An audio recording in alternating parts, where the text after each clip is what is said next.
بلکہ فرمایا حضور نبی رحمت صلی اللہ علیہ وسلم نے وَإِنِّي وَاللَّهِ مَا أَخَافُ عَلَيْكُمْ أَن تُشْرِكُوا بَعْدِي، فرمایا اللہ کی قسم کہ میں اس بات سے نہیں ڈرتا کہ میرے بعد تم شرک کرو گے۔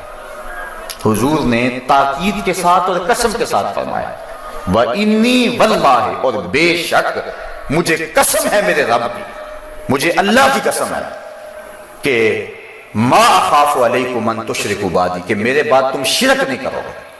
یہ مولوی کا دماغ خراب ہو گیا کہ امت کو مشرک بنا رہا ہے۔ سوچیں، یہ بخاری شریف کتاب الرقاق کی روایت ہے، اس کو بار بار پڑھیں، امت کو مشرک نہ بنائیں اور شرک و کفر کے لوٹے بھر بھر کے امت پہ نہ ماریں، یہ ظلم نہ کریں امت پہ۔ حضور کے بھولے بالے غلاموں کو شرک کا دھبا اور داغ نہ لگائیں ان پر، ڈریں قیامت کے دن سے جب ہر شے کھل کے سامنے آ جائے گی، کیا جواب دیں گے اللہ کے سامنے؟ اگر کوئی مزار پہ چلا جاتا ہے تو حضور احد کے شہیدوں کے مزارات پہ نہیں جایا کرتے تھے؟ حضور نے وہاں منبر بچھوا کے باز نہیں کیے ہیں؟ عجیب سی کہانی ہے۔ امت کے اوپر شرک کا الزام نہ لگاؤ، امت مشرک نہیں ہو سکتی، اور یہ میں نہیں کہہ رہا، یہ آمنہ کا لال فرما رہا ہے، اور حضور اس کو تاکید کے ساتھ فرما رہے ہیں کیونکہ حضور کو علم تھا کہ میری بھولی بالی امت کو لوگ مشرک کہیں گے۔ تو حضور نے فرمایا وَإِنِّي وَاللَّهِ مَا أَخَافُ عَلَيْكُمْ أَن تُشْرِكُوا بَعْدِي، فرمایا مجھے قسم ہے اس رب کی، اللہ اکبر، مجھے قسم ہے اللہ کی، میرے بعد تم شرک نہیں کرو گے، مشرک نہیں ہوگے۔ وَلَعَنَ آخِرُ هَذِهِ الْأُمَّةِ أَوَّلَهَا، اس امت کے بعد میں آنے والے لوگ پہلے گزروں پر لعنت کریں گے، کہیں گے انہیں تو پتہ ہی نہیں ہے۔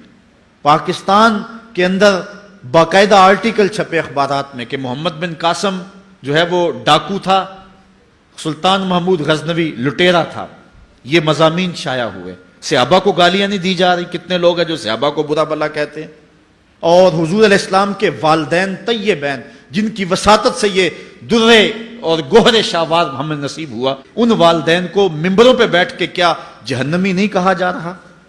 تو یہ وہ زمانہ، کیا امام حسین کو باغی نہیں کہا جا رہا؟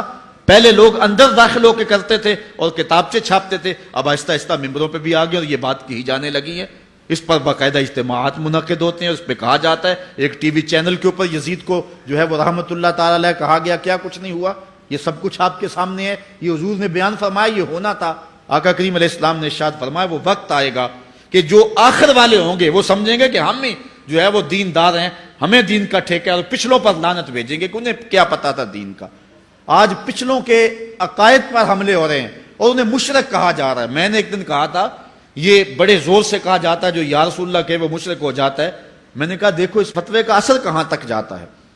حضور علیہ السلام کے سارے صحابی آقا کریم علیہ السلام کی موجودگی کے اندر بھی، اور پھر دیکھیے مسلمہ کذاب کے مقابلے میں جو جنگ لڑی گئی، اس جنگ کے اندر حضرت خالد بن ولید نے لکھا کہ کافر بھی اللہ اکبر کا نعرہ لگاتے ہیں، ہم بھی اللہ اکبر کا نعرہ لگاتے ہیں، فرق ہی نہیں معلوم ہوتا اپنا کون سا ہے اور بیگانہ کون سا ہے۔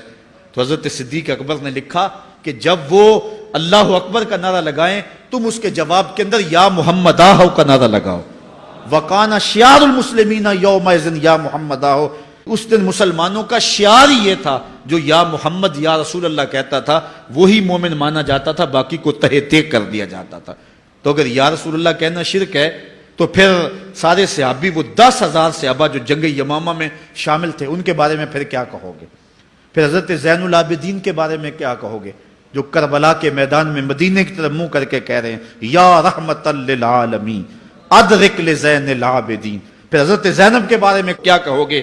یا محمد آہو یا محمد آہو ھذا حسین مزمل بالدما ہو، جو کربلا میں کھڑا ہو کے کہہ رہی ہیں اے میرے نانا حضور، اے محمد عربی، آپ کے حسین کو دیکھو خون میں نہا گیا ہوا ہے۔ تو پھر کیا یہ فتویٰ تمہارا کہاں تک پہنچے گا؟ نہ صحابہ بچیں گے، نہ اہل بیت بچیں گے، اور نہ اولیاء امت بچیں گے، جنہوں نے کہا تھا یا رسول اللہ انظر حالنا یا حبیب اللہ اسمع قالنا۔ تو یہ قیامت کی نشانیاں ہیں کہ اگلے جو ہیں وہ پچھلوں پر لعنتیں بھیجیں گے، ان کو برا بلا کہیں گے، صحابہ کو گالیاں، اہل بیت کو گالیاں، نواسب میں کیا کچھ نہیں کیا ہے۔ اور آج بھی جو دنیا کے اوپر ناسبی ہیں وہ اہل بیت کے بارے میں کیا کیا زبان استعمال نہیں کرتے، حضور کے والدین کے بارے کیا کچھ نہیں کہا جاتا۔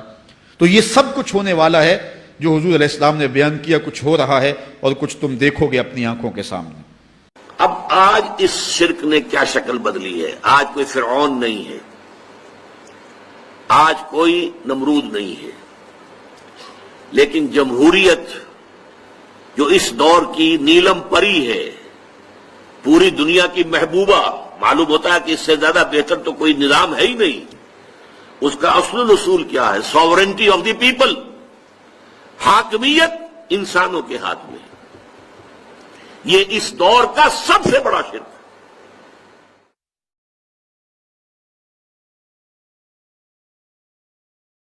دنیا میں عام قاعدے قانون کے تحت بھی کسی سے کچھ کہنا کہ بھائی میرا یہ کام آپ کر دیجئے، آپ کر سکتے ہیں، ایک دفعہ کہنا جائز ہے.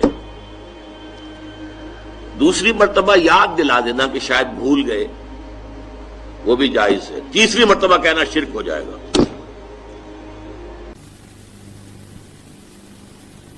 صبح کا وقت ہے، آنکھ بھی کھلی ہے، کوئی اذان کی آواز بھی کان میں آئی ہے. آپ کا نفس کہتا ہے ابھی سو جی. آپ نے اپنی چادر یا کمبل کو درست کیا اور کروٹ لیا، سو گئے. یہ کیا ہے؟ آپ نے کس کا حکم پیچھے پھینکا اور کس کا حکم مانا؟ اللہ کے حکم کو پیچھے پھینک دیا، نفس کے حکم کو آگے رکھا. یہ شرک، اس شرک کو جاننے والے بہت کم ہیں.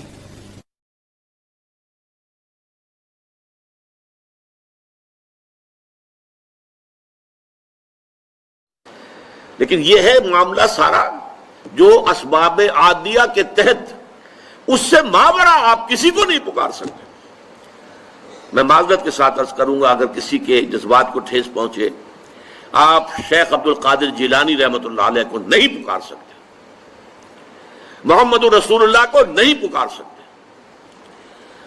اور واقعہ یہ ہے کہ محمد رسول اللہ کو تو پکارا بھی نہیں جاتا، پکارتے لوگ ہیں زیادہ حضرت علی کو، یا علی مدد.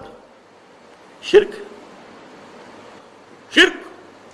لا تدعو مع اللہ احدا، اللہ کے سوا پکارنا کسی کو نہیں ہے، دعا کسی سے نہیں ہے، استغاثہ کسی کا نہیں ہے، استعانت کسی سے نہیں ہے، استمداد کسی سے نہیں ہے، استنصار کسی سے نہیں ہے سوائے اللہ کے. سورہ یوسف میں فرمایا گیا، آیت نمبر 106 ہے، وما یؤمن اکثرهم باللہ الا وهم مشرکون.